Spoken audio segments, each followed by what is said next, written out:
KVP news में आपका स्वागत है। प्रस्तुत है केवीपी न्यूज से आज के प्रभात समाचार।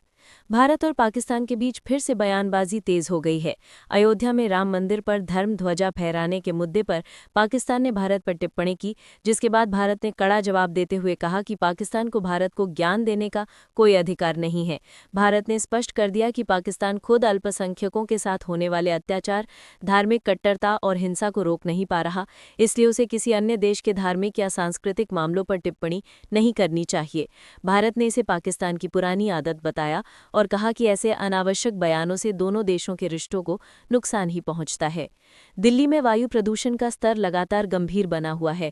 राजधानी की हवा इतनी जहरीली हो गई है कि सुप्रीम कोर्ट के चीफ जस्टिस सूर्यकांत भी सुबह टहलने के बाद अस्वस्थ महसूस करने लगे। उन्होंने खुलकर कहा कि दिल्ली की हवा से स्वास्थ्य पर गंभीर असर पड़ रहा है और यदि हालात नहीं सुधरे तो सुप्रीम कोर्ट को वर्चुअल सुनवाई की ओर जाना पड़ सकता है। दिल्ली की जहरीली हवा आम लोगों से लेकर शीर्ष संस्थानों तक सभी पर प्रभाव डाल रही है, जो प्रदूषण नियंत्रण व्यवस्था की विफलता को दिखाती है। मध्य प्रदेश में वीआईटी यूनिवर्सिटी में छात्रों का गुस्सा फूट पड़ा। कई दिनों से खराब भोजन और दूषित पानी की शिकायतें की जा रही थीं, लेकिन प्रशासन ने कोई कार्रवाई नहीं की। इसी बीच दर्जनों छात्रों में जॉन्डिस जैसे लक्षण दिखाई देने लगे, जिसके बाद हजारों छात्रों ने उग्र प्रदर्शन शुरू कर दिया। गुस्से में छात्रों ने कैंपस में कई वाहनों, बसों और प्रशासनिक संपत्तियों को आग लगा दी। कुलपति निवास पर भी भीड़ ने हमला किया। हालात बेकाबू होते देखकर विश्वविद्यालय प्रशासन ने तुरंत छुट्टियां घोषित कर दी। कैंचीधाम जाने वाले श्रद्धालुओं और नैनीताल भवाली मार्ग पर यात्रा करने वाले लोगों को अब जाम से बड़ी राहत मिलने वाली है। तल्लीताल डांट से छावनी कार्यालय तक लगभग 300 मीटर सड़क के चौड़ीकरण के लिए सरकार ने 1.12 करोड़ रुपए की स्वीकृति प्रदान करते हुए शासनादेश जारी कर दिया है। ये मार्ग बेहद संकरा होने के कारण अक्सर घंटों तक जाम लगा रहता था। खासकर पर्यटक सीजन और कैंचीधाम में बढ़ी भीड़ के दौरान यातायात पूरी तरह ठप हो जाता था। सड़क चौड़ीकरण के तहत बाधक संरचनाओं को हटाकर मार्ग को सुरक्षित और सुगम बनाया जाएगा, जिससे वाहनों की आवाजाही तेज और व्यवस्थित हो सकेगी। इस परियोजना के पूरा होने पर कैंचीधाम जाने वालों को न सिर्फ जाम से छुटकारा मिलेगा, बल्कि स्थानीय निवासियों और पर्यटकों दोनों को एक बेहतर यातायात अनुभव प्राप्त होगा। हांगकांग के ताइपू क्षेत्र में बुधवार को लगी भीषण आग ने बड़े पैमाने पर तबाही मचा दी। 35 मंजिला वाली कुल 8 आवासीय इमारतों में फैली इस आग में अब तक 36 लोगों की मौत की पुष्टि हो चुकी है, जबकि 250 से अधिक लोग लापता बताए जा रहे हैं। आग इतनी तेजी से इसलिए फैली क्योंकि इमारतों की बाहरी दीवारों पर बांस का मचान लगा हुआ था, जो मरम्मत कार्य के दौरान इस्तेमाल किया जा रहा था। यही मचान आग के लिए ईंधन साबित हुआ और देखते देखते लपटें एक इमारत से दूसरी में पहुंच गईं। दमकल विभाग ने स्थिति को लेवल 5 अलर्ट घोषित किया और सैकड़ों फायर फाइटर्स को राहत व बचाव कार्य में लगाया गया, लेकिन घना धुआं और ऊंचे इमारतों की संरचना के कारण फंसे लोगों तक पहुंचने में भारी दिक्कतें आईं। हादसे के बाद सरकार ने आसपास के इलाकों को खाली करवाया, राहत कैंप स्थापित किए और लापता लोगों की तलाश तेज कर दी है। ये घटना हांगकांग के भवन सुरक्षा मानकों और पारंपरिक बांस स्कैफोल्डिंग के उपयोग को लेकर गंभीर सवाल खड़े करती है। उत्तराखंड में सरकारी जमीन पर बने अवैध धार्मिक ढांचों को हटाने की कार्रवाई पिछले कुछ दिनों में तेज हो गई है। प्रशासन ने 4 दिनों के भीतर 2 मदरसे और एक मजार को इसलिए ध्वस्त किया क्योंकि वे 25 साल पहले बिना किसी अनुमति के सरकारी भूमि पर बनाए गए थे। अधिकारियों ने कब्जा धारकों को पहले नोटिस जारी किया था और संरचनाओं को स्वयं हटाने के लिए समय भी दिया गया था, लेकिन निर्धारित अवधि बीत जाने के बाद भी जमीन खाली नहीं की गई। इसके बाद प्रशासन ने पुलिस बल और बुलडोजर की मदद से कार्रवाई को अंजाम दिया। राज्य सरकार का कहना है कि ये अभियान अवैध कब्जों से सरकारी भूमि को मुक्त कराने और भूमि रिकॉर्ड को साफ सुथरा रखने की व्यापक प्रक्रिया का हिस्सा है। पंचाचूली हिमालय की चोटियों की बर्फ धीरे धीरे पिघलने लगी है, जिससे उनके रंग में बदलाव हो रहा है। बर्फ के सफेद और चमकदार रंग के बजाय अब वो काली और उजली तस्वीर नहीं दे रही हैं। मुख्य वजह विशेषज्ञों के अनुसार इस बार की लेट बारिश और आसमान में बढ़ रहे तापमान का संयुक्त असर है। बताया जा रहा है कि बारिश और गर्म हवाओं के कारण ऊंचे हिमालयी क्षेत्रों में पड़ी बर्फ जल्दी पिघल रही है। अब बर्फ के स्थान पर पत्थरों या मिट्टी की सतह उजागर हो रही है, जिससे चोटियों की चमकदार सफेदी ओझल हो गई है।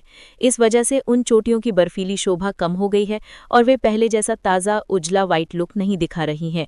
विशेषज्ञों की चेतावनी है कि यदि तापमान और बारिश में अनियमितता बनी रही तो बर्फ कड़कों की तुलना में और तेजी से पिघलेगी, जिससे हिमालय का पारिस्थितिक संतुलन प्रभावित हो सकता है। हिमालय के ग्लेशियर्स, हिमबर्फ और पर्वतीय पारिस्थितिकी फ्लोरा फौना को बड़ा नुकसान हो सकता है। दिल्ली हाईकोर्ट ने स्पष्ट किया है कि अगर कोई व्यक्ति या समूह क्रिकेट बेटिंग के जरिए पैसा कमाता है तो वो कमाई स्वाभाविक या वैध नहीं मानी जाएगी, बल्कि अपराध की श्रेणी में होगी। अदालत ने कहा है कि बेटिंग को वैध व्यावसायिक गतिविधि नहीं माना जा सकता, बल्कि ये जहरीले पेड़ जैसा है जिसके भल यानी मुनाफे पर भरोसा करना गलत है। अदालत ने यह भी कहा है कि भले ही प्रत्यक्ष रूप से बेटिंग को दंडनीय अपराध के रूप में नहीं माना गया हो, जैसे कि पीएमएलए में बेटिंग अपराध नहीं है, लेकिन बेटिंग से अर्जित मुनाफा अपराध माना जाएगा। अदालत के मुताबिक बेटिंग के जरिए जो धन कमाया जाता है वो काले धन जैसा है और उस पर भरोसा करना ठीक नहीं है। अगर इस मुनाफे का इस्तेमाल किया जाए या इसे आगे बढ़ाया जाए तो ये न सिर्फ कानूनी रूप से संदिग्ध है, बल्कि समाज के लिए हानिकारक भी हो सकता है। इस प्रकार सिर्फ बेटिंग करना ही नहीं, बल्कि उसकी कमाई को वैध मानना भी गलत ठीक किया गया है। बॉलीवुड एक्ट्रेस शिल्पा शेट्टी ने अपनी पर्सनैलिटी राइट्स की सुरक्षा के लिए बॉम्बे हाईकोर्ट में याचिका दायर की है। उन्होंने बिना उनकी अनुमति के उनकी तस्वीरों का गलत इस्तेमाल और मॉर्फ्ड डीप फेक फोटो के सर्कुलेशन पर रोक लगाने की मांग की है। शिल्पा शेट्टी के वकील ने कहा कि उनकी दशकों की मेहनत से बनी छवि का कोई भी बिना उनकी सहमति के उपयोग नहीं कर सकता, खासकर जब एआई और डीप फेक तकनीक के दुरुपयोग के मामले बढ़ रहे हैं। कोर्ट से शिल्पा ये भी चाहती हैं कि उनकी तस्वीरों, नाम या उनकी आवाज के आर्टिफिशियल वर्जन का बिना अनुमति किसी भी वाणिज्यिक उपयोग पर प्रतिबंध लगाया जाए। इस मामले में कई वेबसाइट्स के खिलाफ भी कार्रवाई करने की मांग की गई है, जो उनकी तस्वीरों का गैरकानूनी इस्तेमाल कर रही हैं। भारत की ICC world test championship WTC final की राह इस वक्त काफी मुश्किल होती दिख रही है। रीसेंट हारों और पॉइंट्स तालिका में गिरावट के कारण भारत अब 9 में से सिर्फ 4 टेस्ट मैच जीत पाया है, 4 में हार और 1 ड्रॉ रहा है। इस प्रदर्शन की वजह से टीम का जीत प्रतिशत केवल 48.15% रह गया है। पॉइंट्स तालिका में भारत गिरकर 5वें स्थान पर आ गया है, यहां तक कि पाकिस्तान भी उसे पीछे छोड़ चुका है। अब फाइनल में पहुंचने के लिए भारत को रिमेनिंग मैचों में कम से कम 7 में से 9 यानी लगभग हर मैच जीतने होंगे। भारत को 2030 में कॉमनवेल्थ गेम्स की मेजबानी मिलने की घोषणा हो गई है। अहमदाबाद इस आयोजन का मेजबान शहर होगा, जिससे देश में खेलों की गतिविधियों और अंतर्राष्ट्रीय पहचान को नया बल मिलेगा। ये 2010 के बाद पहली बार है जब भारत में राष्ट्रमंडल खेल होंगे, तब नई दिल्ली में आयोजन हुआ था। इस उपलब्धि से भारत के भविष्य में बड़े खेल आयोजनों जैसे 2036 के ओलंपिक गेम्स की मेजबानी की दावेदारी भी मजबूत हुई है। अहमदाबाद में नए खेल केंद्र, होटल और इंफ्रास्ट्रक्चर विकसित किए जाएंगे, जिससे खेल जगत के साथ साथ लोकल रोजगार और पर्यटन को भी लाभ होगा। रोहित शर्मा एक बार फिर से बिना कोई मैच खेले आईसीसी की वनडे बल्लेबाजी रैंकिंग में नंबर 1 बल्लेबाज बन गए हैं। हाल ही में डेरिल मिचेल इस रैंकिंग में शीर्ष पर थे, लेकिन रोहित ने उन्हें पीछे छोड़ दिया। इस बार टॉप 10 में कुल 4 भारतीय बल्लेबाज शामिल हैं। रोहित शर्मा के साथ शुभमन गिल, विराट कोहली और श्रेयस अय्यर भी अपनी जगह बनाए हुए हैं। ये उपलब्धि इसलिए खास है क्योंकि रैंकिंग में बदलाव बिना हालिया मैच खेले भी हुआ, जो अन्य खिलाड़ियों के प्रदर्शन और रेटिंग पॉइंट्स में उतार चढ़ाव के कारण संभव हुआ। भारत स्काउट्स एंड गाइड्स की 19वीं राष्ट्रीय जंबूरी के अवसर पर सूबे के कैबिनेट मंत्री डॉक्टर धन सिंह रावत को सिल्वर एलिफेंट अवार्ड से सम्मानित किया गया। उत्तर प्रदेश की राज्यपाल आनंदीबेन पटेल ने डॉक्टर रावत को यह सम्मान प्रदान किया।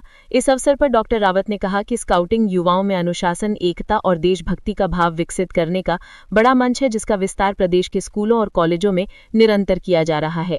सिल्वर एलिफेंट अवार्ड से सम्मानित होने पर डॉक्टर रावत ने कहा कि ये क्षण उनके लिए अत्यंत प्रेरणादायी है। उन्होंने कहा कि स्काउटिंग युवाओं में अनुशासन, एकता, सेवा भाव और देशभक्ति की भावना को विकसित करने का सशक्त मंच है। उन्होंने कहा कि प्रदेश के स्कूलों और एवं कॉलेजों में स्काउट गाइड गतिविधियों के विस्तार और उसे अधिक प्रभावी बनाने के लिए सरकार निरंतर कार्य कर रही है।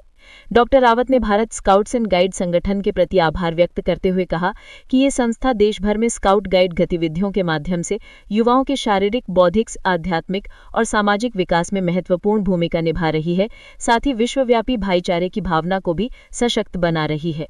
उन्होंने कहा कि ये सम्मान उन्हें भविष्य में और अधिक समर्पण के साथ जनसेवा और युवा सशक्तिकरण के कार्यों में जुटने की प्रेरणा प्रदान करेगा। भारत स्काउट्स एंड गाइड्स के एक प्रतिनिधि मंडल ने हाल ही में राजभवन में राज्यपाल से भेंट की। इस मुलाकात का उद्देश्य स्काउट्स और गाइड्स की गतिविधियों, आगामी योजनाओं और उनके कार्यक्रमों के बारे में राज्यपाल को जानकारी देना था। प्रतिनिधि मंडल ने राज्यपाल को अपने संगठन की उपलब्धियों और प्रशिक्षण कार्यक्रमों के बारे में अवगत कराया और प्रतीक चिन्ह भेंट किया। राज्यपाल ने स्काउट्स और गाइड्स की उपलब्धियों की सराहना की और उनके उत्साहवर्धन के लिए शुभकामनाएं दी। इस अवसर ने संगठन के सदस्यों के मनोबल को बढ़ाया और भविष्य में उनकी गतिविधियों को और अधिक सक्रिय रूप से संचालित करने की प्रेरणा दी। और अंत में मौसम।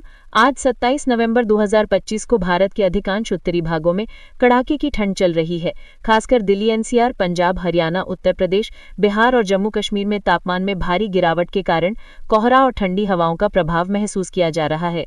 श्रीनगर में तापमान -3.9 डिग्री सेल्सियस तक पहुंच गया है, जबकि दिल्ली में न्यूनतम तापमान लगभग 9 डिग्री दर्ज किया गया है।